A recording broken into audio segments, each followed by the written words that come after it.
కాంగ్రెస్ సర్కార్ చేతగానితనంతో నిన్న జూరాల నేడు మంజీరా ప్రమాదంలో చిక్కుకున్న సీఎం రేవంత్ మాత్రం మొద్దు నిద్ర వీడడం లేదని బీఆర్ఎస్ వర్కింగ్ ప్రెసిడెంట్ కేటీఆర్ ఆగ్రహం వ్యక్తం చేశారు.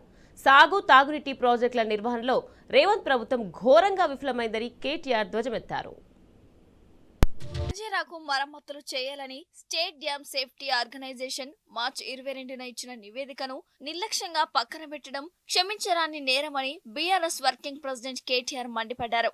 జురాల జలాశయం ప్రమాదంలో పడి 24 గంటలు గడవక ముందే హైదరాబాద్, సికింద్రాబాద్ జంట నగరాలకు తాగునీరు అందించే మంజీరా బరాజ్ను కూడా ప్రమాదంలో పడేయడం కాంగ్రెస్ నేరపూరిత నిర్లక్ష్యాన్ని ఎత్తుచూపుతుందని దుమ్మెత్తి మేడిగడ్డ బరాజ్ వద్ద చరిత్రలో ఎన్నడూ లేనంత రికార్డు స్థాయిలో వరద రావడంతో 2 పిల్లలకు పగుళ్లు వచ్చాయి. ఇప్పుడు ఇదే తరహాలో వరద ఉధృతి పెరగడంతో మంజీరా దిగువ భాగంలోని పిల్లలకు పగుళ్లు వచ్చాయి. ఆఫ్రాన్ కొట్టుకుపోయింది.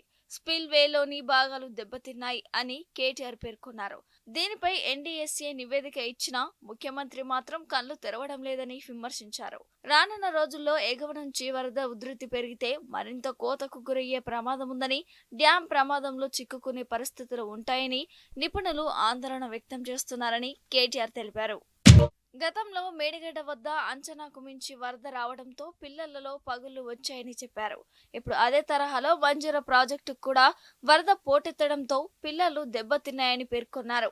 మేడిగడ్డ ఘటనకు అసెంబ్లీ ఎన్నికల వేళ భూతద్దంలో చూపి బీజేపీ, కాంగ్రెస్ కూడబలుక్కొని బీఆర్ఎస్ పై బురద జల్లాయని ఆగ్రహం వ్యక్తం చేశారు.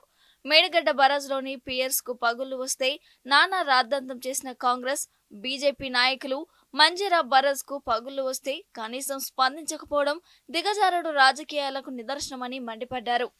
గత ప్రభుత్వాలు నిర్మించిన ప్రాజెక్టుల్లో ఇబ్బందులు వస్తే తర్వాత అధికారంలోకి వచ్చిన వారు మరమ్మతులు చేయించి అందుబాటులోకి తీసుకువచ్చారని కేటీఆర్ గుర్తు చేశారు. కానీ రేవంత్ రెడ్డి మాత్రం రాజకీయాల కోసం బీఆర్ఎస్ పై కక్ష సాధిస్తూ రైతులను కష్టాల్లోకి నెడుతున్నారని విమర్శించారు. చిల్లర రాజకీయాలు పక్కన పెట్టి మేడిగడ్డ, మంజీరా బరాజ్ లో దెబ్బతిన్న పియర్స్ కు మరమ్మతు చేయించాలని, లేదంటే రైతులు క్షమించబోరని హెచ్చరించారు. ప్రాజెక్టుల రిపేర్లపై నిర్లక్ష్యం చేస్తే కాంగ్రెస్ ప్రభుత్వాన్ని చరిత్ర క్షమించబోదనే విషయాన్ని గుర్తుంచుకోవాలని హితవు పలికారు.